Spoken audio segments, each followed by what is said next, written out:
Welcome back to Folklore Files. Today, we journey into the vast, dense, temperate rainforests of North America's Pacific Northwest.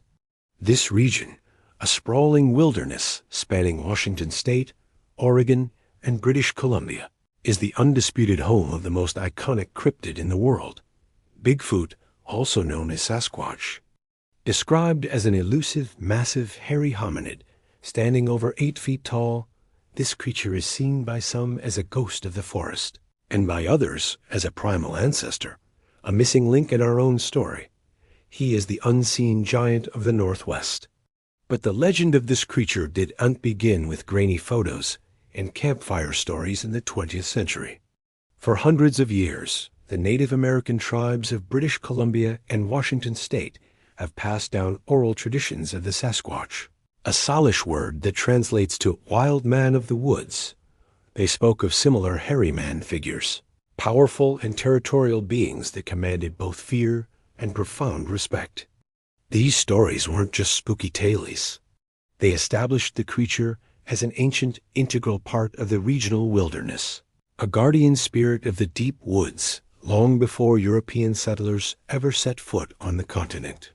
This ancient history gives the legend a weight and authenticity that few other cryptids possess. The modern frenzy, however, ignited in a very specific place and time, 1958, in Northern California, near a remote logging site at Bluff Creek. A bulldozer operator named Jerry Crew was working when he discovered a series of gigantic, human-like footprints pressed deep into the mud. These weren't just big. They were enormous, measuring 16 inches long. The find was so startling that it sparked global news coverage. A local newspaper columnist tried to capture the essence of the mystery, coined a name that would stick forever: Bigfoot.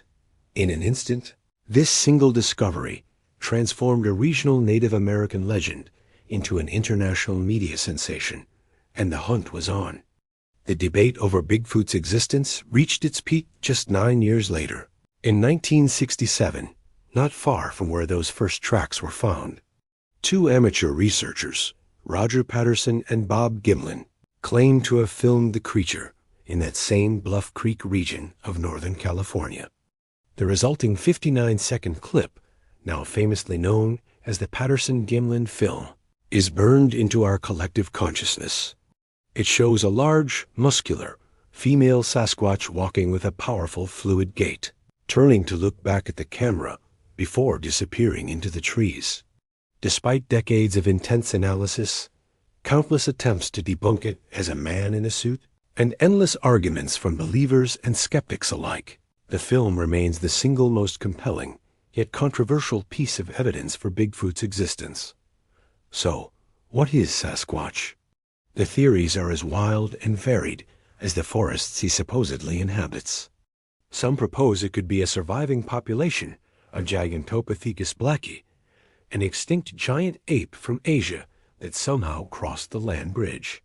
Others dismiss it all as elaborate hoaxes or simple cases of misidentifying bears walking on their hind legs. Yet the mystery endures. The consistent nature of the footprints, found for decades, and the chilling, echoing wood-knock vocalizations, reported by countless hikers and researchers in the remote areas of Oregon and British Columbia, keep the legend alive. More than just a monster, the Sasquatch has become the ultimate symbol of the vast, unexplored American wilderness, a reminder that there are still secrets hidden deep in the shadows of the woods. Thank you for watching Folklore Files. Subscribe for more deep dives into the unknown.